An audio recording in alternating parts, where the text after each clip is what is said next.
وَلَقَدْ يَسَّرْنَا الْقُرْآنَ لِلذِّكْرِ فَهَلْ مِن مُّدَّكِرٍ۔ اور ہم نے قرآن کو سمجھنے کے لیے آسان کر دیا، تو کوئی ہے جو سوچے سمجھے۔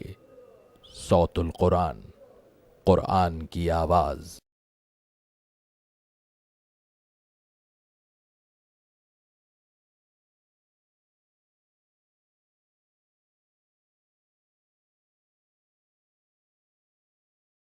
نحمده ونصلي على رسوله الكريم اما بعد فاعوذ بالله من الشيطان الرجيم بسم الله الرحمن الرحيم يا ايها المزمل قم الليل الا قليلا صدق اللہ العظیم۔ سورۃ المزمل کا ہم آغاز کر رہے ہیں۔ ترتیب نزولی کے اعتبار سے اس سورہ مبارکہ کی پہلی 10 آیات تیسری وحی ہے۔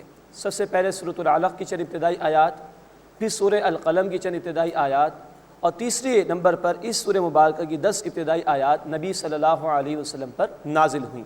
اس میں انشاءاللہ ہم دیکھیں گے کہ قیام اللیل یعنی تہجد کی نماز کے حوالے سے گفتگو آئے گی، اور گویا کہ رسول اکرم صلی اللہ علیہ وسلم کو بالکل ابتدا میں قرآن حکیم سے تعلق قائم کرنے کا حکم دیا گیا تھا، کیونکہ آگے بڑی بھاری ذمہ داریاں دین کے حوالے سے آ رہی تھیں، تو اس ذمہ داریوں کو ادا کرنے کے لیے قرآن سے سہارا لینے کی تلقین کی جا رہی ہے۔ پھر ہم انشاءاللہ مجرمین کے حوالے سے بھی گفتگو پڑھیں گے جو پہلے رکوع میں آگے چل کر آئے گی، اور قیامت کا بیان بھی انشاءاللہ ہمارے سامنے آئے گا۔ یا ایھا المزمل، اے کپڑوں میں لپٹ کر سونے والے، صلی اللہ علیہ وسلم، قم اللیل الا قلیلا، رات میں آپ قیام کیجئے مگر تھوڑا، نصفہ، رات کا نصف حصہ، او انقص منہ قلیلا، یا اس میں سے تھوڑا کم کر لیجئے، تقریباً 1/3، او زد علیہ، یا اس سے کچھ زائد کر لیجئے، تقریباً 2/3۔ یہ ذکر آگے چل کے آئے گا انشاءاللہ۔ وَرَتِّلِ الْقُرْآنَ تَرْتِیلًا، اور ترتیل سے قرآن حکیم کو پڑھیے۔ ترتیل کے معنی ٹھہر ٹھہر کر قرآن حکیم کو پڑھنا۔ اللہ کے رسول صلی اللہ علیہ وسلم جو تلاوت فرماتے تھے قرآن حکیم کی، تو ہر آیت کو آپ صلی اللہ علیہ وسلم جدا جدا پڑھتے تھے، ٹھہر ٹھہر کر، آرام آرام سے۔ یہ وضاحت کو جامع ترمذی کی حدیث میں موجود ہے۔ اللہ تعالیٰ نے قرآن کو تھوڑا تھوڑا کر کے نازل کیا، اور اللہ تعالیٰ چاہتے ہیں کہ بندے بھی ٹھہر ٹھہر کر قرآن کو پڑھیں، ترتیل کے ساتھ، اس کے معانی پر غور و فکر کرتے ہوئے، اس سے تأثر لیتے ہوئے، ہدایت کی نیت کے ساتھ پڑھنے کی کوشش کریں، تبھی اس قرآن حکیم کے برکات کو لوگ محسوس کر سکیں گے۔ اِنَّا سَنُلْقِي عَلَيْكَ قَوْلًا ثَقِيلًا، بے شک اے نبی صلی اللہ علیہ وسلم، ان قریب ہم آپ پر ایک بڑی بھاری بات نازل کریں گے۔ مراد یہ کہ آگے دین کی ذمہ داریوں کا ذکر آ رہا ہے۔ چوتھی وحی نازل ہوئی تھی سورہ المدثر، جس کا ہم انشاءاللہ اس کے بعد مطالعہ کریں گے، جس میں آیت نمبر 3 میں کہا گیا وَرَبَّكَ فَكَبِّرْ، اے نبی صلی اللہ علیہ وسلم اپنے رب کی بڑائی کا بول بالا کیجئے۔ یہ دین جو اللہ آپ کو عطا فرمائے گا اس کو غالب کرنا آپ کی ذمہ داری ہے۔ تو یہ اتنی بڑی بھاری بات آنے والی تھی، اس کی تیاری کے لیے کہا جا رہا ہے کہ راتوں کو کھڑا ہو کر قرآن پڑھیے اور ترتیل سے قرآن حکیم کی تلاوت کیجئے۔ اول دور میں نبی صلی اللہ علیہ وسلم اور اہل ایمان دونوں کے لیے قیام اللیل فرض کے درجے میں تھا، بعد میں امت کے لیے نفل کے درجے میں ہو گیا، لیکن نبی صلی اللہ علیہ وسلم کے لیے یہ فرض کے درجے میں تھا۔ ان ناشیۃ اللیل ہی اشد وطئا واقوم قیلا، بے شک رات کا اٹھنا نفس کو سخت روندنے والا ہے اور زیادہ درست ہے بات کرنے کے اعتبار سے۔ نیند کو توڑ کر انسان اٹھے تو پھر اس کی قدر و قیمت کا بھی اسے اندازہ ہوگا، اور پھر رات میں جب آدمی اٹھے گا تو دن بھر کی مصروفیات اس کا اثر اس پر نہیں ہوگا، اور وہ عمدگی کے ساتھ اللہ سے گویا قیام اللیل میں کلام کر سکے گا۔ اور قیام اللیل میں پسندیدہ یہی ہے کہ قرآن حکیم کو زیادہ سے زیادہ پڑھنے کی کوشش کی جائے، جیسا کہ اللہ کے رسول صلی اللہ علیہ وسلم طویل قیام فرماتے تھے قیام اللیل میں۔ ان لک فی النہار سبحا طویلا، بے شک اے نبی صلی اللہ علیہ وسلم آپ کے لیے دن میں طویل مشقت ہے، یعنی دن بھر آپ دعوت و تبلیغ میں مصروف رہتے ہیں تو لوگوں کے درمیان رہنا پڑتا ہے۔ رات کو کھڑے ہو جائیے، اللہ سے لو لگائیے، اس کے ذریعے اللہ تعالیٰ آپ کو قوت عطا فرمائے گا۔ وَاذْكُرِ اسْمَ رَبِّكَ وَتَبَتَّلْ إِلَيْهِ تَبْتِيلًا، اور آپ اپنے رب کے نام کا ذکر کیجئے اور سب سے کٹ کر اسی کی طرف متوجہ ہو جائیے۔ یہ ہے تبتل، اللہ کے ہو رہنا۔ دنیا میں رہنا ہے لیکن توجہ اپنے مالک کی طرف ہو، اور قیام اللیل اس کا بہترین ذریعہ ہے کہ دنیا والے سو رہے ہوں، گھر والے بھی اگر سو رہے ہوں، بندہ اس وقت کھڑا ہو اور اللہ سے لو لگانے کی کوشش کرے۔ اللہ تعالی ہمیں اس کی توفیق عطا فرمائے۔ رب المشرق والمغرب، وہ رب ہے مشرق اور مغرب کا، لا الہ الا ہو، اس کے سوا کوئی معبود نہیں، فاتخذہ وکیلا، بس اے نبی صلی اللہ علیہ وسلم اسی کو وکیل یعنی کارساز بنائیے۔ وَاصْبِرْ عَلَى مَا يَقُولُونَ، اور اے نبی صلی اللہ علیہ وسلم جو کچھ وہ کہتے ہیں اس پر صبر کیجئے۔ وَاهْجُرْهُمْ هَجْرًا جَمِيلًا، اور عمدگی کے ساتھ ان سے علیحدگی اختیار کر لیجئے۔ یہ ہدایت ہے جو اللہ تعالیٰ نے بار بار مکی دور میں عطا فرمائی کہ جو بھی مخالفت ہو رہی ہے اس پر صبر فرمائیے اے نبی صلی اللہ علیہ وسلم، اور عمدگی کے ساتھ علیحدگی اختیار کیجئے، الجھنے کی، بحث کرنے کی ضرورت نہیں۔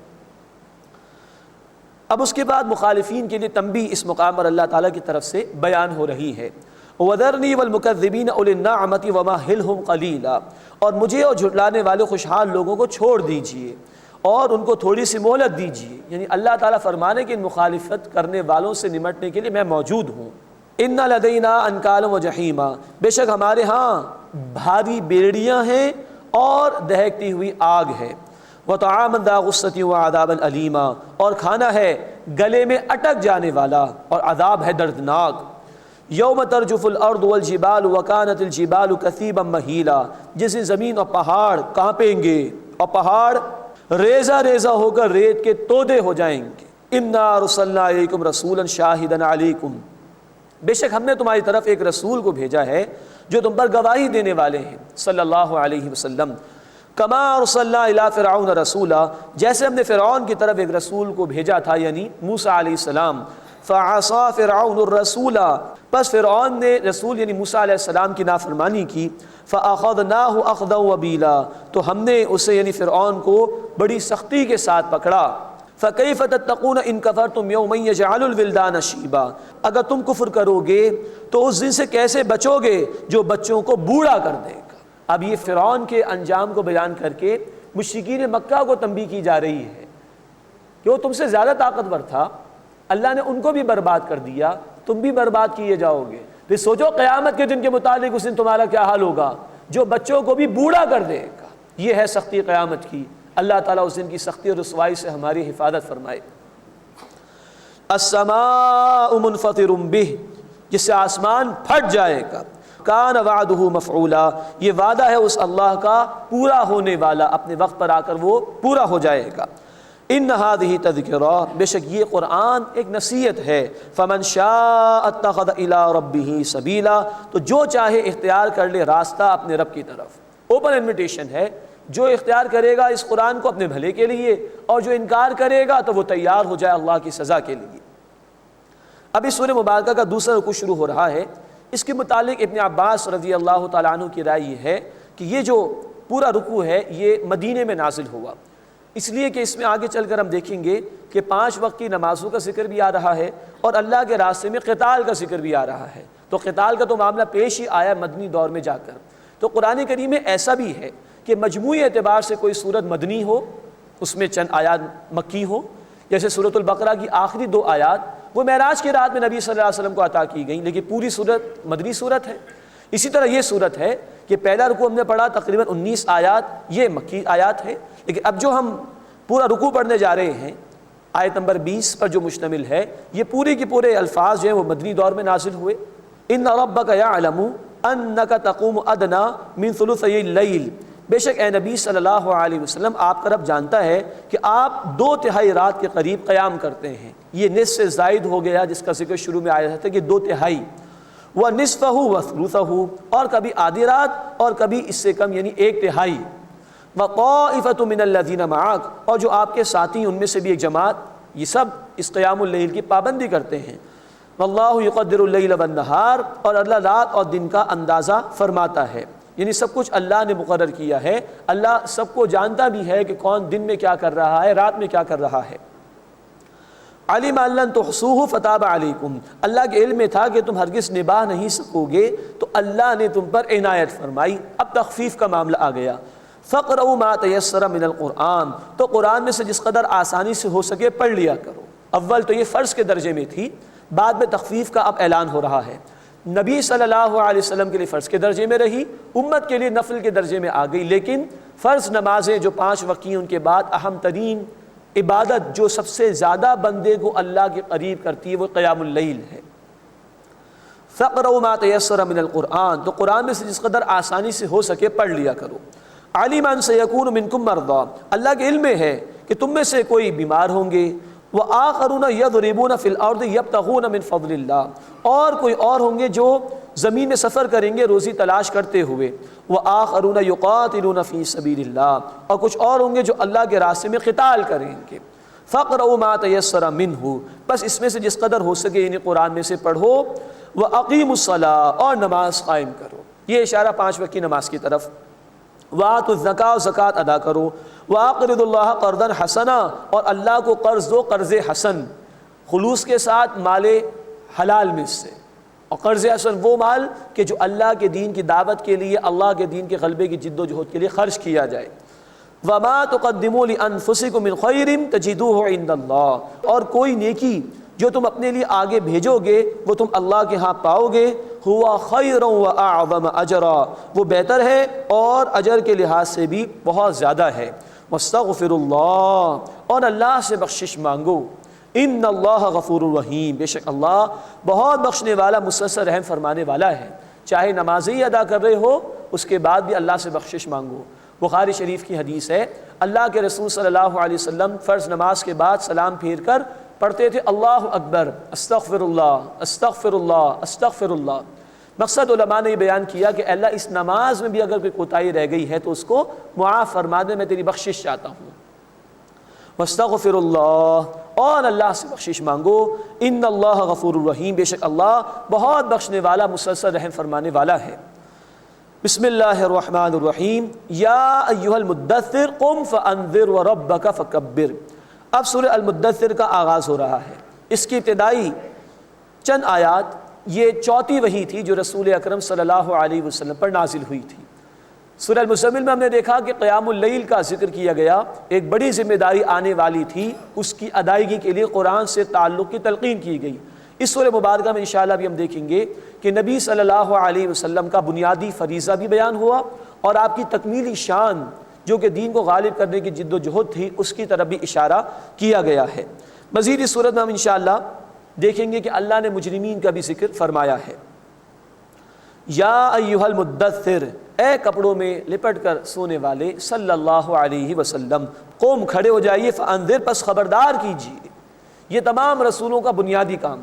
سورۃ النساء آیت 165 میں ذکر آیا کہ رسولوں کو اس لیے بھیجا گیا کہ وہ انسانیت کو بشارت دیں اور خبردار کریں، انذار کریں۔ تو یہ بنیادی کام ہے جس کا ذکر آ رہا ہے آیت نمبر 2 میں، قم فانذر، بس اے نبی صلی اللہ علیہ وسلم کھڑے ہو جائیے، خبردار کیجیے۔ وَرَبَّكَ فَكَبِّرْ، اور اپنے رب کی بڑائی کا بول بالا کیجیے۔ یہ تکمیلی فنکشن ہے، تکمیلی ذمہ داری رسول کریم صلی اللہ علیہ وسلم کی۔ اللہ کی زمین پر اللہ کو بڑا کیا جائے، یعنی اس کی بڑائی کے نفاذ کے لیے جد و جہد کی جائے۔ تکبیر اس کے معنی بڑا کرنا، تشہیر ٹو ایڈورٹائز، تسہیل ٹو ایز، کسی چیز کو آسان کرنا، تو تکبیر بڑا کرنا۔ اللہ بالفعل بڑا ہے، لیکن زمین پر اللہ تعالیٰ نے انسان کو اختیار دے دیا، وہ اختیار کا مس یوز کرتا ہے اور اللہ تعالیٰ کے احکامات کو پامال کرتا ہے۔ تو اے نبی صلی اللہ علیہ وسلم اپنے رب کی بڑائی کا بول بالا کیجیے اور اس دین حق کو غالب کرنے کی جد و جہد فرمائیے۔ یہ ہے جو ابتدا ہی میں رسول کریم صلی اللہ علیہ وسلم کو بتا دیا گیا کہ کہاں سے آپ کے کام کا آغاز ہوگا اور کہاں تک یہ جد و جہد جائے گی، اور اللہ کے رسول صلی اللہ علیہ وسلم نے جد و جہد کر کے دکھائی ہمیں، اور بالفعل اللہ کے دین حق کو غالب کر کے دکھایا۔ آج یہ ذمہ داری امت کے کاندھوں پر ہے۔ اللہ ہمیں اپنی ذمہ داری کو سمجھتے ہوئے اس کے تقاضوں پر عمل کرنے کی توفیق عطا فرمائے۔ وَثِيَابَكَ فَطَهِّرْ، اور اپنے کپڑوں کو پاک رکھیے۔ ہمارا دین دیکھیے صفائی ستھرائی کا بھی حکم دیتا ہے۔ ابتدائی وہی ہے، چوتھی وہی ہے، اور کہا جا رہا ہے کہ نبی صلی اللہ علیہ وسلم اپنے لباس کو پاک صاف رکھیے، اور آپ صلی اللہ علیہ وسلم کے ذریعے سے ہمیں تلقین کی جا رہی ہے۔ یہ امت 5 وقت نماز ادا کرے تو کتنا صفائی ستھرائی کا اہتمام، اسی سے اندازہ کیا جا سکتا ہے کہ کیا کچھ چاہتا ہے اللہ ہم سے۔ دن بھر میں 5 مرتبہ وضو، اور پھر استنجے کا طریقہ، وہاں بھی بھرپور طریقے پہ صفائی کا اہتمام کرنے کی تلقین۔ یہ سب کچھ اس لیے ہے کہ یہ امت صفائی کا پیکر بن جائے اور پورے ماحول کو پاک و صاف رکھے۔ وَالرُّجْزَ فَاهْجُرْ، اور آپ ہر قسم کی نجاست سے دور رہیے۔ جب صفائی کا حکم ہے تو ہر قسم کی ناپاکی اور نجاست سے دور رہنے کی تلقین ہے۔ وَلَا تَمْنُنْ تَسْتَكْثِرْ، اور بے غرضانہ دیجیے۔ مراد یہ کہ کسی پر بھی احسان فرمائیے تو کوئی بدلے کی توقع نہ رکھیے، اور دراصل یہ تلقین ہم سب کو کی جا رہی ہے رسول اکرم صلی اللہ علیہ وسلم سے خطاب کے ذریعے۔ وَلِرَبِّكَ فَاصْبِرْ، اور آپ اپنے رب کے لیے صبر کیجئے۔ فَإِذَا نُقِرَ فِي النَّاقُورِ، پھر جب سور پھونکا جائے گا، فَذَلِكَ يَوْمَئِذٍ يَوْمٌ عَسِيرٌ، تو ایک دن ہوگا بڑا ہی دشوار۔ عَلَى الْكَافِرِينَ غَيْرُ يَسِيرٌ، کافروں پر آسان نہیں ہوگا۔ اس کے بعد ایک مجرمانہ کردار کا بیان ہے۔ مفسرین میں سے بعض کی رائے ہے کہ یہ ولید بن مغیرہ کا بیان ہو رہا ہے، لیکن ہر دور میں اس طرح کے مخالفین موجود ہو سکتے ہیں، تو اس طرح کے لوگوں کو اب سنایا جا رہا ہے۔ ذرنی ومن خلقت وحیدا، اے نبی صلی اللہ علیہ وسلم مجھے اور اسے چھوڑ دیجئے جسے میں نے اکیلا پیدا کیا۔ یہ ولید بن مغیرہ بھی اپنے ماں باپ کی اکلوتی اولاد تھا۔ وَجَعَلْتُ لَهُ مَالًا مَمْدُودًا، اور میں نے اسے مال کثیر عطا کیا، خوب پھیلا کر مال عطا کیا۔ وَبَنِينَ شُهُودًا، اور سامنے حاضر رہنے والے بیٹے عطا کیے، 10 بیٹے تھے اس کے۔ وَمَهَّدتُ لَهُ تَمْهِيدًا، اور میں نے اس کے لیے ہر طرح کی بساط بچھائی، ہر طرح کا سامان اس کو عطا کیا۔ ثُمَّ يَطْمَعُ أَنْ أَزِيدَ، پھر وہ لالچ کرتا ہے کہ اور زیادہ میں اس کو دے دوں، اس کی حرص ختم نہیں ہوتی۔ کلا، ہرگز نہیں، انہ کان لآیاتنا عنیدا، بے شک وہ ہماری آیات کا مخالف ہے۔ سأرہقہ صعودا، اب اس سے بڑی چڑھائی چڑھواؤں گا، شدید مشقتوں میں اس کو مبتلا کیا جائے گا عذاب کے اعتبار سے۔ انہ فکر وقدر، بے شک اس نے سوچا اور اس نے ایک اندازہ کیا۔ اس شخص نے رسول اکرم صلی اللہ علیہ وسلم کے کلام کو سنا تھا، متاثر بھی ہوا تھا، جا کے اپنے لوگوں سے کہا کہ بھائی کلام تو بہت عمدہ ہے۔ تو لوگوں نے کہا لگتا ہے کہ تم پر بھی جادو کا اثر ہو گیا ہے۔ پھر لوگوں نے اس کو پھسلایا تو اس نے دین حق کو قبول کرنے سے انکار کر دیا۔ فَقُتِلَ كَيْفَ قَدَّرَ، پس وہ مارا جائے کیسا اس نے اندازہ کیا۔ ثُمَّ قُتِلَ كَيْفَ قَدَّرَ، پھر وہ مارا جائے اس نے کیسا اندازہ کیا۔ ثُمَّ نَظَرَ، پھر اس نے دیکھا۔ ثُمَّ عَبَسَ وَبَسَرَ، پھر اس نے تیوری چڑھائی اور منہ بگاڑ لیا۔ ثُمَّ أَدْبَرَ وَاسْتَكْبَرَ، پھر اس نے پیٹھ پھیر لی اور اس نے تکبر کیا۔ فَقَالَ إِنْ هَذَا إِلَّا سِحْرٌ يُؤْثَرُ، تو اسے کہا کہ یہ تو صرف ایک جادو ہے، پچھلے لوگوں سے نقل کیا جاتا ہے، معاذ اللہ۔ ان ھذا الا قول البشر، یہ تو صرف ایک آدمی کا کلام ہے۔ اب اللہ تعالیٰ فرما رہے ہیں سأصلیہ سقر، القریب اسے میں جہنم میں ڈالوں گا۔ وما ادراک ما سقر، اور تمہیں کیا معلوم کہ وہ جہنم کیا ہے۔ لا تبقی ولا تذر، نہ وہ باقی رکھے گی نہ چھوڑے گی، نہ زندگی ہے نہ موت ہے۔ لواحۃ للبشر، آدمی کو جھلس دینے والی۔ علیہا 19، اس پر 19 داروغہ مقرر کیے گئے ہیں۔ اللہم اجرنا من النار، اے اللہ ہمیں آگ کے عذاب سے محفوظ فرما۔ وما جعلنا اصحاب النار الا ملائکہ، اور دوزخ کے داروغہ صرف فرشتے ہم نے بنائے ہیں۔ مراد ہے کہ 19 کی تعداد جو ہے یہ فرشتوں کی تعداد بیان ہو رہی ہے کہ 19 فرشتوں کو اللہ نے دوزخ پر مقرر کیا۔ اب یہی تعداد جو ہے بعض لوگوں کے لیے فتنہ بن گئی تھی، اس کا ذکر آ رہا ہے۔ وما جعلنا عدتهم الا فتنة للذین کفروا، اور ہم نے ان کی تعداد صرف ان لوگوں کے لیے بطور آزمائش کے لیے رکھی ہے جو کافر ہوئے۔ ان میں سے بعض نے کہا، ایک پہلوان نے، کہ چلو بھائی 17 کو تو میں سنبھال لوں گا، باقی 2 کو تم سنبھال لینا۔ اس طرح کا مذاق ان لوگوں نے کیا۔ لیستیقن الذین اوتوا الکتاب، تاکہ اہل کتاب یقین کر لیں، ویزداد الذین آمنوا ایمانا، اور جو لوگ ایمان لائے ان کے ایمان میں اضافہ ہو۔ اہل کتاب کی کتابوں میں بھی یقیناً درج تھا، جہنم پر اللہ تعالیٰ نے 19 داروغوں کو مقرر کیا ہے۔ ولا یرتاب الذین اوتوا الکتاب والمؤمنون، اور وہ لوگ شک نہ کریں جنہیں کتاب عطا کی گئی ہے اور اہل ایمان۔ مراد یہ کہ اللہ تعالیٰ اس قسم کی مثالوں کے ذریعے سے لوگوں کی آزمائش فرماتا ہے، تو اہل ایمان شک میں نہ پڑے، یہ حق ہے اللہ کی طرف سے۔ وَلْيَقُولَ الَّذِينَ فِي قُلُوبِهِم مَرَضٌ وَالْكَافِرُونَ، اور تاکہ وہ لوگ جن کے دلوں میں روگ ہے، نفاق جیسا معاملہ، اور کافر کہیں ماذا اراد اللہ بہذا مثلا، کہ کیا ارادہ کیا ہے اللہ تعالیٰ نے اس مثال سے۔ کذالک یضل اللہ من یشاء، اسی طرح اللہ جسے چاہتا ہے گمراہ فرما دیتا ہے۔ ویہدی من یشاء، اور جسے چاہتا ہے ہدایت عطا فرماتا ہے۔ اللہ یہ مثالیں لوگوں کی آزمائش کے لیے بیان فرماتے ہیں۔ سورۃ البقرہ آیت نمبر 26 میں یہ بات آ چکی ہے، یضل بہ کثیرا ویہدی بہ کثیرا۔ اللہ اسی مثال کے ذریعے سے بہت سے لوگوں کو گمراہ فرماتا ہے اور بہت سے لوگوں کو ہدایت عطا فرماتا ہے۔ تو جن کے دل میں خلوص ہوگا، تڑپ ہوگی، وہ ان مثالوں سے ایمان قبول کریں گے، اور جو جھٹلانے والے ہیں، مخالفت کرنے والے ہیں، وہ اور زیادہ بڑھ جائیں گے مخالفت کے اعتبار سے۔ وَمَا يَعْلَمُ جُنُودَ رَبِّكَ إِلَّا هُوَ، اور آپ کے رب کے لشکروں کو کوئی نہیں جانتا سوائے خود اللہ کے۔ وَمَا هِيَ إِلَّا ذِكْرَىٰ لِلْبَشَرِ، اور یہ نہیں ہے یعنی قرآن مگر انسانوں کے لیے ایک نصیحت۔ ابھی سورہ مبارکہ کا دوسرا رکوع شروع ہو رہا ہے، اس میں قیامت کا ذکر ہے اور پھر نتائج کو بھی بیان کیا گیا ہے۔ کَلَّا وَالْقَمَرِ، نہیں، قسم ہے چاند کی۔ یہ نہیں اصل میں اللہ انکار فرما رہے ہیں ان لوگوں کا کہ جو قیامت کو جھٹلا رہے ہیں۔ والقمر، قسم ہے چاند کی۔ واللیل اذ ادبر، اور رات کی جب کہ وہ چلی جائے۔ والصبح اذا اسفر، اور صبح کی جب وہ روشن ہو جائے۔ انہا لإحدى الکبر، بے شک وہ ایک بہت بڑی آفت ہے، اشارہ ہے جہنم کی طرف۔ نذیر للبشر، لوگوں کو خبردار کرنے والی۔ لمن شاء منکم ان یتقدم او یتأخر، تم میں سے جو کوئی چاہے آگے بڑھے یا وہ پیچھے رہے، اختیار تمہارے پاس ہے، اب جو بنانا چاہو بنا لو، دنیا یا آخرت یہ تمہارا اختیار ہے۔ کل نفس بما کسبت رہینہ، ہر شخص اپنے اعمال کے بدلے رہن ہے، یعنی اگر نیک اعمال ہیں تو جاں بخشی ہو جائے گی، اور اگر برے اعمال ہیں تو انسان پھنس جائے گا، اللہ کے عذاب میں مبتلا کر دیا جائے گا۔ الا اصحاب الیمین، سوائے داہنے ہاتھ والوں کے، فی جنات، باغات میں ہوں گے، یتساءلون عن المجرمین، وہ گناہ گاروں سے سوال کریں گے۔ اب ایک مکالمہ اللہ تعالیٰ نقل کر رہے ہیں اہل جنت والوں کا جہنم والوں سے۔ تو یہ جنت والے سوال کر رہے ہوں گے مجرمین سے، ما سلککم فی سقر، تمہیں کیا چیز جہنم میں لے گئی، کیوں ڈال دیا گیا تمہیں جہنم میں؟ قالوا لم نک من المصلین، وہ کہیں گے نماز ادا کرنے والوں میں سے نہیں تھے۔ یہ پہلا جواب ہے جہنمیوں کا، اور مفسرین کی رائے ہے کہ یہاں کافر لوگ مراد نہیں، کافر سے تو ایمان قبول کرنے کا مطالبہ ہے، پھر احکامات کا مطالبہ اس سے ہوگا، نماز ادا کرو، زکوٰۃ دو، روزہ رکھو۔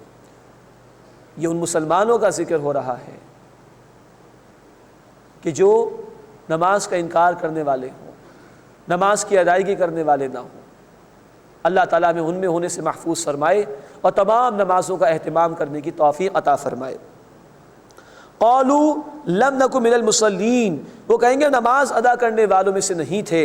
ولم نک نطعم المسکین، اور ہم محتاجوں کو کھانا نہیں کھلاتے تھے، حقوق اللہ بھی ادا نہیں کرتے تھے، حقوق العباد بھی پامال کرتے تھے۔ وَكُنَّا نَخُوضُ مَعَ الْخَائِضِينَ، اور ہم باتیں بنانے والوں کے ساتھ لگے رہتے تھے، خرافات میں پڑے رہتے تھے۔ وَكُنَّا نُكَذِّبُ بِيَوْمِ الدِّينِ، اور ہم بدلے کے دن کو جھٹلاتے تھے۔ حَتَّى أَتَانَا الْيَقِينُ، یہاں تک کہ ہمیں موت آ گئی۔ موت یقینی شے ہے، کوئی کافر بھی اس کا انکار نہیں کر سکتا، اس لیے موت کو یقین کہا گیا۔ حَتَّى أَتَانَا الْيَقِينُ، یہاں تک کہ ہمیں موت آ گئی۔ فَمَا تَنْفَعُهُمْ شَفَاعَةُ الشَّافِعِينَ، تو انہیں سفارش کرنے والوں کی سفارش نفع نہیں دے گی، جس کو محنت کرنی ہے دنیا میں محنت کرے۔ فَمَا لَهُمْ عَنِ التَّذْكِرَةِ مُعْرِضِينَ، تو انہیں کیا ہوا کہ وہ نصیحت سے اعراض کرتے ہیں۔ كَأَنَّهُمْ حُمُرٌ مُسْتَنفِرَةٌ، گویا کہ وہ بدکے ہوئے گدھے ہوں۔ یہ جنگلوں میں جو گدھے ہوا کرتے ہیں وہ بھاگتے ہیں بے تحاشا۔ كَأَنَّهُمْ حُمُرٌ مُسْتَنفِرَةٌ، گویا وہ بدکے ہوئے گدھے ہیں۔ فرت من قسورہ، بھاگے جاتے ہیں شیر سے۔ بل یرید کل امرئ منہم ان یؤتی صحفا منشرہ، بلکہ ان میں سے ہر آدمی چاہتا ہے کہ اسے دے دیے جائیں لکھے ہوئے کھلے صحیفے، ہر ایک چاہتا ہے کہ اس کو وہی مل جائے، معاذ اللہ۔ کلا، ہرگز نہیں، بل لا یخافون الآخرہ، بلکہ وہ آخرت سے ڈرتے نہیں ہیں۔ کلا، ہرگز نہیں، انہ تذکرہ، بے شک یہ نصیحت ہے۔ فمن شاء ذکرہ، پس جو چاہے اسے یاد رکھے، جو چاہے قبول کرے، جو قبول کرے گا اپنے بھلے کے لیے، اور جو انکار کرے گا اس کا وبال اسی پر آئے گا۔ وما یذکرون الا ان یشاء اللہ، اور وہ نصیحت حاصل نہیں کر سکتے مگر یہ کہ اللہ تعالیٰ ہی اگر چاہے۔ اللہ کی توفیق کے بغیر ہدایت نہیں مل سکتی، اللہ کی توفیق کے بغیر بندہ عبادت بھی نہیں کر سکتا۔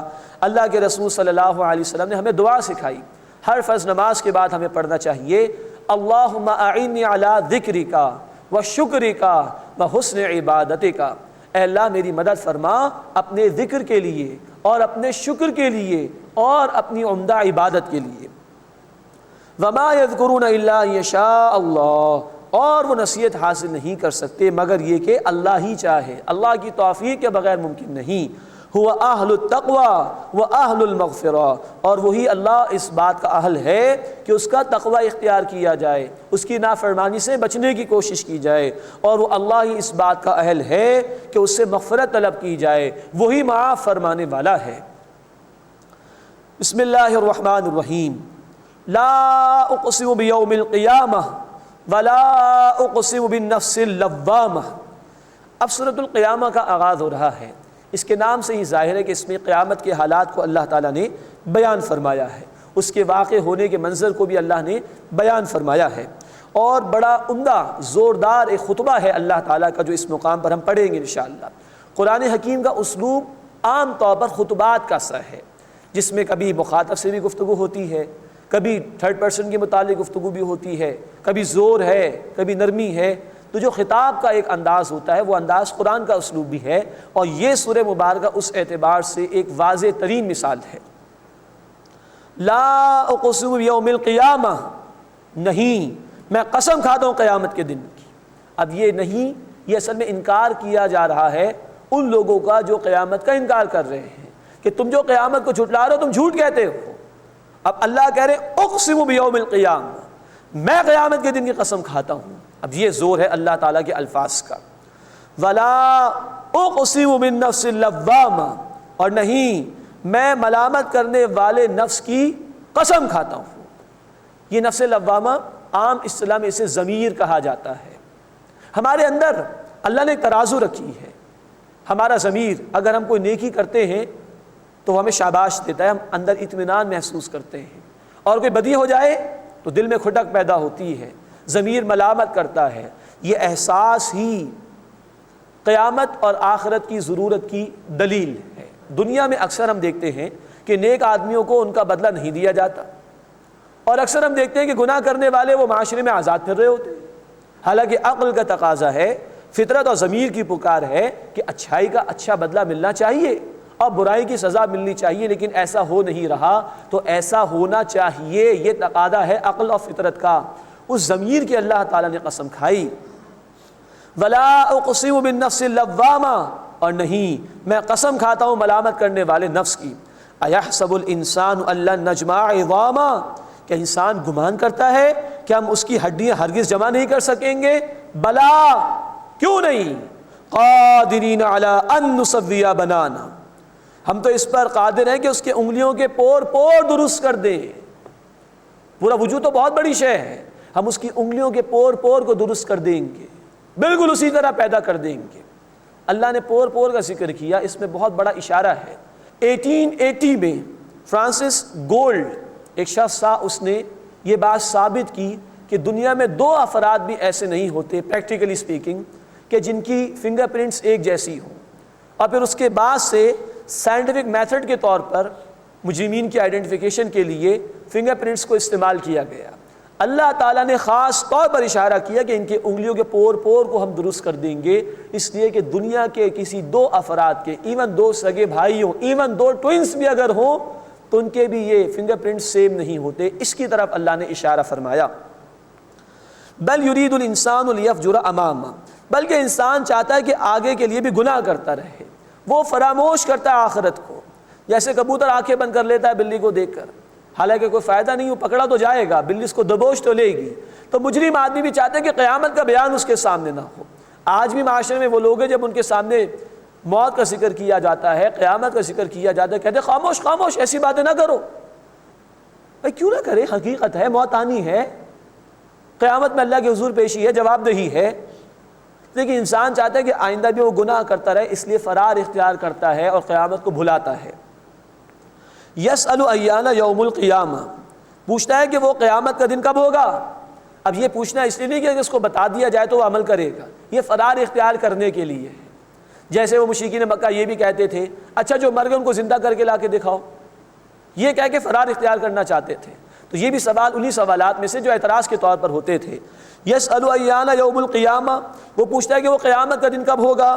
اب اللہ تعالیٰ کا بڑا جلالی انداز، فَإِذَا بَرِقَ الْبَصَرُ، بس جب آنکھیں چندھیا جائیں گی، وَخَسَفَ الْقَمَرُ، اور چاند کو گرہن لگ جائے گا، وَجُمِعَ الشَّمْسُ وَالْقَمَرُ، اور سورج اور چاند جمع کر دیے جائیں گے، یقول الانسان یومئذ این المفر، انسان کہے گا کہاں ہے آج کے دن کوئی بھاگنے کی جگہ، ہے کوئی جائے فرار، ہے کوئی جائے پناہ۔ اتنا سخت اللہ تعالیٰ نے جواب دیا۔ یہاں اللہ تعالیٰ نے فرمایا آیت نمبر 9 میں کہ سورج اور چاند جمع کر دیے جائیں گے۔ آج یہ علیحدہ علیحدہ ہیں، اللہ نے ان کو تھاما ہوا ہے، لیکن جب قیامت برپا ہوگی تو یہ سارا نظام تلپٹ کر دیا جائے گا اور ان دونوں کو جمع کر دیا جائے گا۔ کلا لا وزر، ہرگز نہیں، کوئی بچاؤ کی جگہ نہیں ہے۔ الی ربک یومئذ المستقر، آج کے دن تیرے رب کی طرف ہی تیرا ٹھکانہ ہے۔ ینبأ الانسان یومئذ بما قدم واخر، انسان بتایا جائے گا اس دن جو کچھ اس نے آگے بھیجا اور جو کچھ اس نے پیچھے چھوڑا۔ دنیا میں رہتے ہوئے کیا اعمال آگے بھیجے اللہ کے علم میں ہے، بتا دے گا اللہ ان کو، اور کیا کچھ دنیا داری کی چیزیں پیچھے چھوڑ کر آگے یہ بھی بتا دیا جائے گا۔ اور ایک مفہوم یہ ہے کس بات کو ترجیح دی، پریفرنس دی، اور کس بات کو نیچے رکھا، آیا دنیا کو ترجیح دی یا آخرت کو ترجیح دی، یہ تمام باتیں کھول کر واضح کر دی جائیں گی قیامت کے دن۔ بل الانسان علی نفسہ بصیرا، بلکہ انسان تو اپنے اوپر بصیرت رکھتا ہے۔ چور کو بھی پتہ ہوتا ہے جب وہ چوری کر رہا ہوتا ہے کہ میں چوری کر رہا ہوں۔ جو بچہ ایگزامس میں صحیح طرح پرفارم نہیں کر سکا اسے بھی پتہ ہوتا ہے کہ مجھے فیل ہونا ہے۔ تو انسان کو اپنے اوپر بصیرت حاصل ہے۔ وَلَوْ أَلْقَى مَعَاذِيرًا، چاہے وہ کتنے ہی عذر پیش کرے، کتنے ہی بہانے پیش کرے، اپنے آپ سے تو نہیں چھپا سکتا۔ اپنے ضمیر کی عدالت میں جب پیش ہوتا ہے وہاں تو ملامت ہوتی ہے، تو لاکھ تم لوگوں سے چھپا لو، اپنے آپ سے تو نہیں چھپا سکتے، اور جب اپنے آپ سے نہیں چھپا سکتے تو اللہ سے بھی نہیں چھپا سکو گے۔ اس کے بعد 4 آیات میں موضوع بدل رہا ہے۔ اللہ کے رسول صلی اللہ علیہ وسلم کو تلقین کی جا رہی ہے کہ جب وحی کا نزول ہو تو آہستگی سے قرآن کی تلاوت کریں۔ لا تحرک بہ لسانک لتعجل بہ، اے نبی صلی اللہ علیہ وسلم آپ اس قرآن کے ساتھ اپنی زبان کو جلدی جلدی حرکت نہ دیں کہ جلد اس قرآن کو آپ یاد کر لیں۔ ان علینا جمعہ وقرآنا، بے شک اس قرآن کا جمع کر دیا جانا اور پڑھا دیا جانا ہمارے ذمے ہے۔ فَإِذَا قَرَأْنَاهُ، پس جب ہم اسے پڑھ لیں، مراد فرشتہ پڑھ لے، فَاتَّبِعْ قُرْآنَهُ، تو آپ اس کے پڑھنے کی پیروی کیجئے۔ ثُمَّ إِنَّ عَلَيْنَا بَيَانًا، پھر بے شک اس کا بیان بھی ہمارے ذمے ہے۔ یہ آیت مبارکہ بہت اہم ہے۔ نمبر 1 اس اعتبار سے کہ اللہ کے رسول صلی اللہ علیہ وسلم کی چاہت تو یہ ہوتی تھی کہ جلد قرآن کی صورتیں اور آیات آپ کو ملیں اور جلد آپ لوگوں کو پہنچائیں۔ یہ جلدی کس بات کی تھی؟ لوگ جا رہے جہنم کی طرف، آپ چاہتے تھے کہ میں ان کو جہنم کی آگ سے بچا لوں، اس لیے جلدی فرماتے تھے۔ اللہ نے تسلی دی اے نبی جلدی نہ کیجیے، ہم ہی پڑھائیں گے، ہم ہی اس کو جمع کر دیں گے۔ تو جب فرشتہ ہمارا پڑھ لے تو آپ اس کے پڑھنے کی پیروی کیجیے۔ تو یہ اللہ کے رسول صلی اللہ علیہ وسلم کو تسلی دی گئی جمع کیے جانے کی بھی۔ پھر اللہ تعالیٰ نے فرمایا آیت نمبر 19 میں ثم ان علینا بیانہ، پھر اس کا بیان، اس کی ایکسپلینیشن بھی ہمارے ذمے ہے۔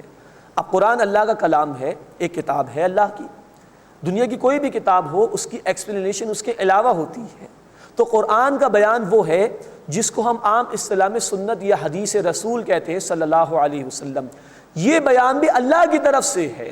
یہ آیت مبارکہ بھی اتھارٹی آف سنہ کے لیے بہت بڑی دلیل ہے، حجیت حدیث کے لیے بہت بڑی دلیل ہے کہ اللہ کے رسول صلی اللہ علیہ وسلم نے جو تشریح فرمائی ہے قرآن کی، وہ تشریح بھی اللہ کی طرف سے آپ کو عطا کی گئی، اس لیے کہ اللہ نے کہا کہ ثم ان علینا بیانہ، پھر اس کا بیان کر دینا بھی ہمارے ذمے ہے۔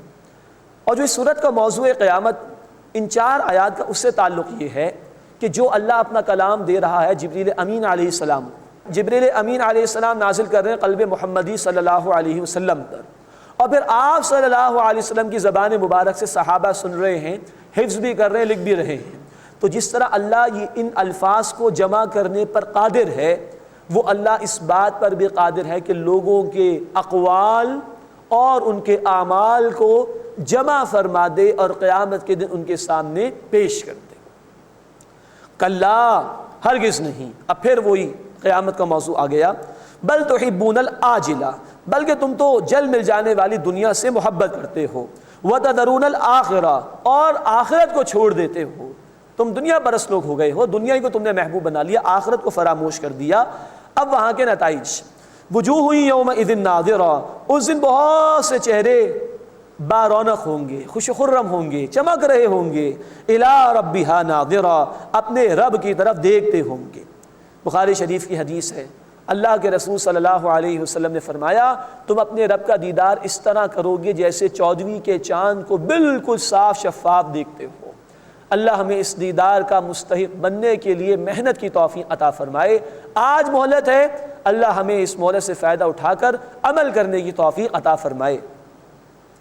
وَوُجُوهٌ يَوْمَئِذٍ بَاسِرَةٌ، اور بہت سے چہرے اس دن اداس ہوں گے، تَظُنُّ أَن يُفْعَلَ بِهَا فَاقِرَةٌ، خیال کرتے ہوں گے کہ اسے کمر توڑنے والا معاملہ کر دیا جائے گا، شدید ذلت میں، عذاب میں مبتلا کیا جائے گا۔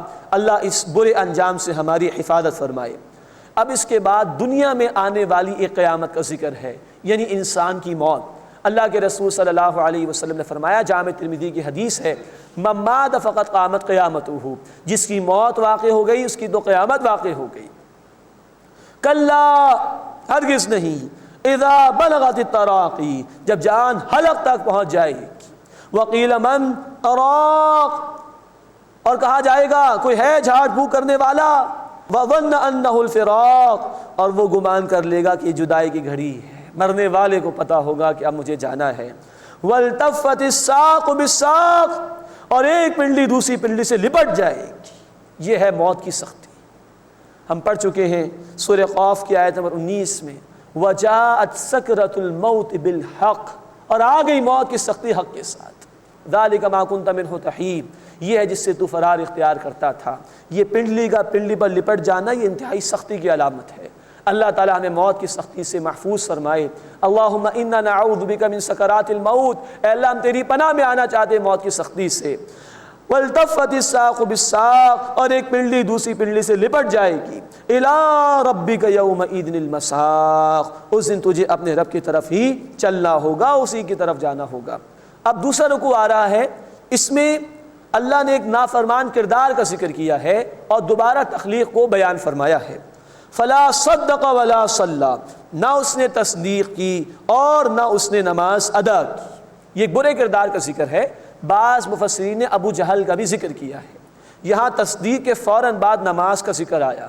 ایمان کے بعد پہلا اظہار ہوتا ہی نماز کے ذریعے سے ہے، اور مسلم شریف کی روایت ہے بندے کے اسلام اور کفر کے درمیان نماز ہے۔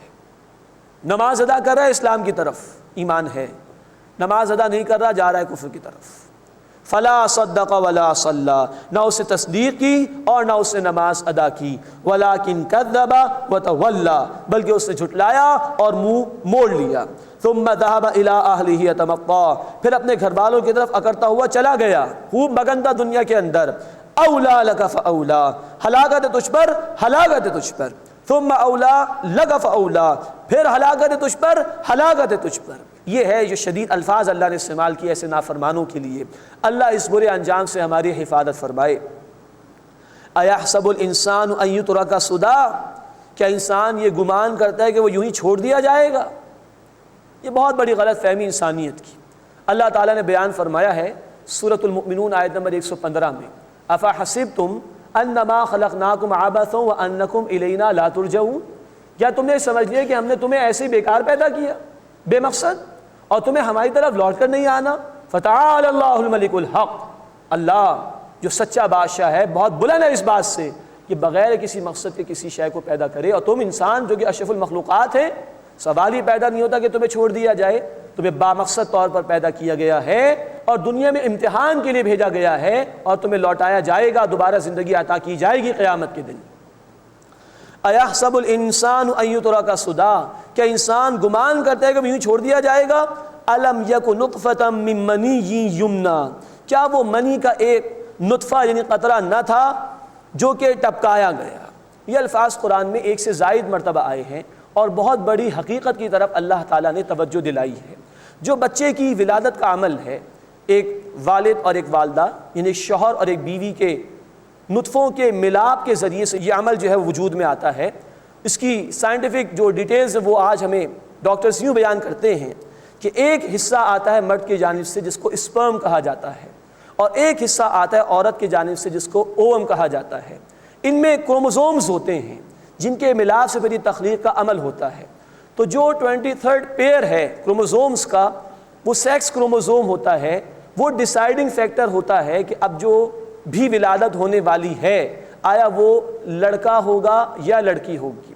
اس میں مزید تفصیل یہ ہے کہ جو عورت کی طرف سے حصہ آتا ہے اوم کا، اس میں جو کروموزوم ہے وہ ایکس کروموزوم ہوتا ہے، جبکہ جو مرد کی طرف سے حصہ جاتا ہے اسپرم کا، اس میں جو کروموزوم ہے وہ ایکس کروموزوم بھی ہوتا ہے، وائی کروموزوم بھی ہوتا ہے۔ تو عورت کی طرف سے صرف ایکس کروموزوم، جبکہ مرد کی طرف سے جو جاتا ہے وہ ایکس اور وائی دونوں کروموزومز ہوتے ہیں۔ ڈیسائیڈنگ فیکٹر یہ ہے کہ اگر مرد کی جانب سے ایکس کروموزوم جائے گا تو بچی کی ولادت ہوگی، اور اگر مرد کی جانب سے وائی کروموزوم جائے گا تو بچے کی ولادت ہوگی۔ اس کی طرف قرآن نے بڑے آسان سے الفاظ میں اشارہ کیا 1400 برس پہلے۔ اس سے یہ بھی معلوم ہوا، نمبر 1 اولاد دینے کا اختیار اللہ کا ہے، نمبر 2 اللہ تعالیٰ جس کو چاہے بیٹے عطا فرمائے، جس کو چاہے بیٹیاں عطا فرمائے۔ یہ تفصیل سورۃ الشورى کے آخر میں آ چکی۔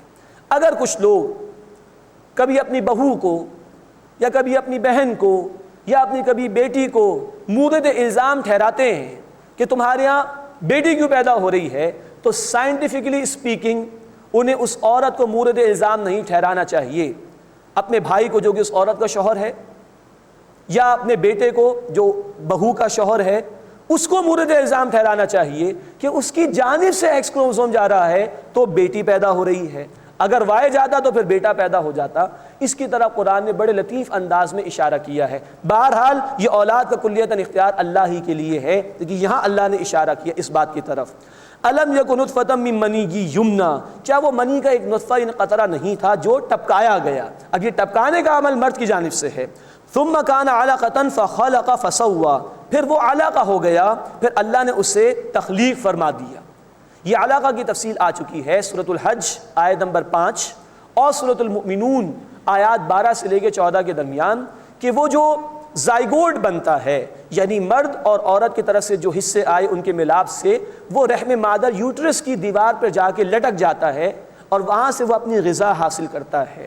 پھر 4 مہینے کے بعد، جیسا کہ بخاری شریف اور مسلم شریف کی حدیث میں بھی ذکر ہے کہ یہ تخلیق مکمل ہوتی ہے، روح پھونکی جاتی ہے۔ ثم کان علقۃ فخلق فسوى، پھر وہ علقہ ہوا، پھر اللہ نے اسے پیدا کیا اور پھر اللہ نے اسے درست فرما دیا۔ یہ 4 مہینے کے بعد روح کا پھونکا جانا ہے۔